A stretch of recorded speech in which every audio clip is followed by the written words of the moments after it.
दोस्तों सर्दी के मौसम में तो ठंड लगना नॉर्मल सी बात है, लेकिन अगर आपको दूसरों के मुकाबले हर वक्त ठंड बहुत ज़्यादा लगती है, हाथ पैर रज़ाई में भी ठंडे रहते हैं या फिर ठंड आपसे बर्दाश्त नहीं होती है, तो ये आपकी बॉडी के अंदर किसी कमी की वजह से हो सकता है। दोस्तों अक्सर माना जाता है कि जो लोग शारीरिक रूप से कमज़ोर होते हैं उन्हें ठंड ज़्यादा लगती है। दोस्तों लेकिन क्या आपको पता है कि शारीरिक कमज़ोरी तो इसका सबसे छोटा कारण है। दोस्तों असल कारण तो कुछ और ही है जो कि आपके अंदर छुपा हुआ है। दोस्तों तो आज हम 3 ऐसे कारण जानेंगे दोस्तों जो कि आपको ज़रूरत से ज़्यादा ठंड लगने के लिए सबसे बड़े रिस्पॉन्सिबल फैक्टर्स होते हैं। दोस्तों साथ ही हम ये भी जानेंगे कि इन कारणों को कैसे पहचाना जा सके और इन्हें दूर करने के लिए कौन कौन से स्टेप्स उठाए जाते हैं। और हाँ, वीडियो को पूरा एंड तक बिना स्किप किए ज़रूर देखिएगा। और तीसरा कारण बिल्कुल भी मिस मत करना, क्योंकि ये सबसे ज़्यादा इम्पोर्टेंट है और कॉमन भी है। दोस्तों पहला रीज़न है दोस्तों कि शरीर में आयरन की कमी हो जाना।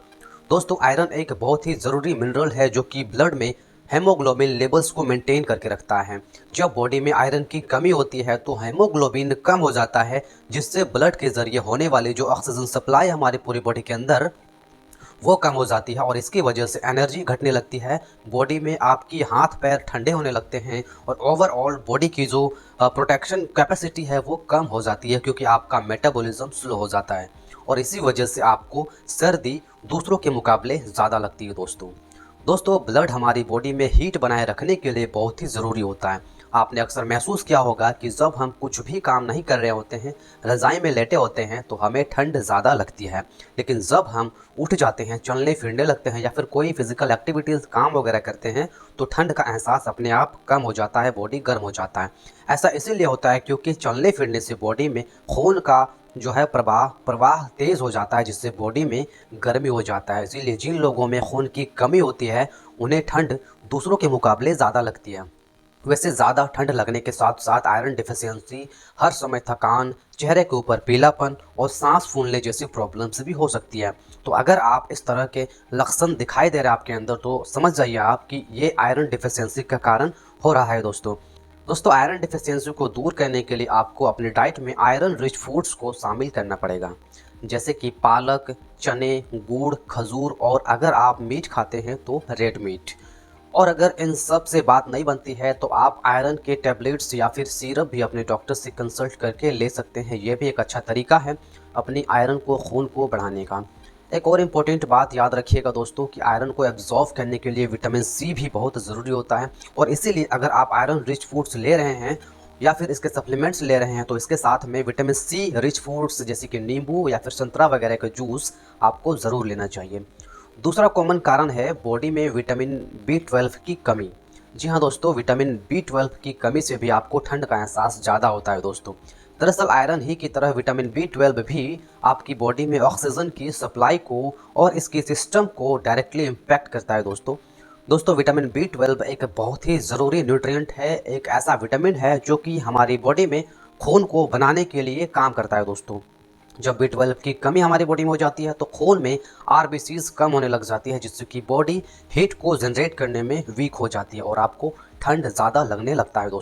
इसके अलावा B12 की कमी से हाथ और पैरों में झनझनी होना और इसके साथ साथ सुई या चींटी जैसे चलने का एहसास होना बॉडी में, या फिर बिना कुछ करे बहुत ज़्यादा थकान होना भी ऐसा लक्षण है जो कि आपको विटामिन B12 की कमी से दिख सकता है। और इसी के साथ कभी कभी कंसंट्रेशन में प्रॉब्लम हो जाना या फिर उसका कमज़ोर हो जाना ऐसा लक्षण है इसका, जो कि B12 की कमी से हो सकता है। B12 को पूरा करने के लिए आप अपने डाइट में दूध और डेयरी प्रोडक्ट्स जैसे कि पनीर, दही और चीज़ वगैरह को ज़रूर लें, या अगर आप नॉन वेजिटेरियन हैं तो चिकन, फिश और रेड मीट भी हफ्ते में आप 2-3 बार ज़रूर खाइए। सभी चीज़ें B12 में बहुत ही ज़्यादा फ़ायदा पहुँचाता है।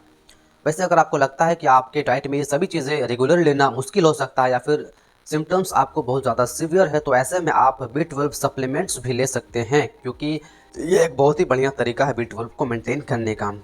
तीसरा और सबसे इम्पोर्टेंट रीज़न जिसमें एक्चुअल में आपको सबसे ज़्यादा ठंड लगने लगती है और अचानक से लगने लगती है वो है हाइपोथायरॉयडिज्म, यानी कि थायराइड की कमी हो जाना। दोस्तों अगर आप पहले तो ठंड का मौसम एंजॉय करते थे, कोई ज़्यादा ठंड नहीं लगता था, लेकिन कुछ सालों से आपको ठंड बहुत ज़्यादा लग रही है, अनकंफर्टेबल फील होने लगा है, तो ये थायराइड की कमी की वजह से हो सकता है।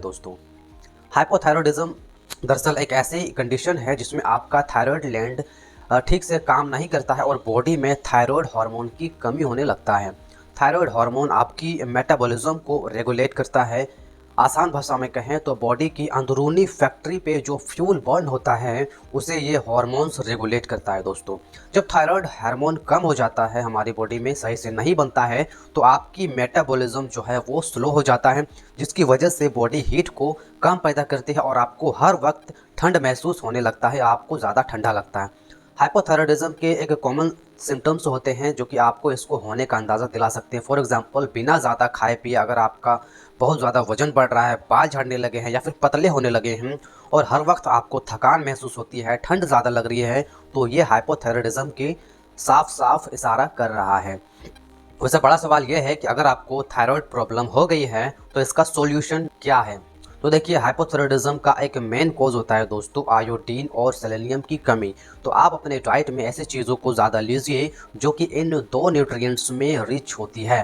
फॉर एग्जांपल, आप आयोडीन के लिए आयोडाइज्ड सॉल्ट, मछली और डेयरी प्रोडक्ट्स जैसे कि दही और पनीर लीजिए, और सेलेनियम के लिए आप ब्राज़ील नट्स, सनफ्लावर सीड्स और वॉलनट्स जैसे कि बाजरा से बनी हुई रोटियां आप खा सकते हैं। और सबसे इम्पोर्टेंट बात कि थायराइड टेबलेट आपको इसके लिए यूज़ करना बहुत ही ज़्यादा ज़रूरी होता है। अगर आपके अंदर थायराइड है और रिपोर्ट्स आपको क्लियर करके ये बता रही है तो अपने डॉक्टर से एक बार कंसल्ट ज़रूर कर ले और अपनी रिपोर्ट के हिसाब से जो भी मेडिसिन रिक्वायर्ड होती है वो देते हैं, उसको चालू करना भी बहुत ही ज़्यादा इम्पोर्टेंट है। अदरवाइज़ आपको प्रॉब्लम्स आगे चल के और ज़्यादा बढ़ सकती है दोस्तों। तो ये थे दोस्तों मेन रीजंस जो कि आपको ज़्यादा ठंड महसूस होने के कारण बन सकते हैं। तो अगर आपको लगता है कि आप बहुत ज़्यादा ठंड महसूस कर रहे हैं, सहन नहीं हो पा रही है ठंड, तो ज़रूरत है कि आप अपने डाइट और लाइफस्टाइल के ऊपर ध्यान दें और अपना ब्लड टेस्ट ज़रूर करा लें। आप B12 लेवल्स को चेक कराएं और थायराइड हार्मोन्स के टेस्ट भी ज़रूर करा लें। अगर आपको ये वीडियो यूज़फुल लगी हो तो लाइक और शेयर करना बिल्कुल भी मत भूलिएगा। अपने दोस्तों और फैमिली के साथ ज़रूर इसको शेयर कीजिएगा जो कि सर्दी में ज़्यादा ठंड से परेशान रहते हैं। और अगर चैनल पर अभी तक नए हैं, सब्सक्राइब नहीं किए हैं, तो फटाफट से सब्सक्राइब करके बेल आइकन को भी प्रेस कर दीजिए ताकि आने वाले समय में इस तरह की वीडियोज़ आपको देखने को मिलते रहेंगे। तब तक के लिए इजाज़त दीजिए, मिलते हैं फिर नेक्स्ट वीडियो में नेक्स्ट टॉपिक के साथ। दोस्तों, अगर हमारा वीडियो अच्छा लगा हो तो हमारे चैनल को लाइक और सब्सक्राइब जरूर कर दें। साथ ही साथ बेल आइकन को प्रेस कर दें ताकि मैं इस तरह का वीडियोस जब भी बनाऊं तो सबसे पहले आप तक पहुंच सके और आप देख सकें। Thank you.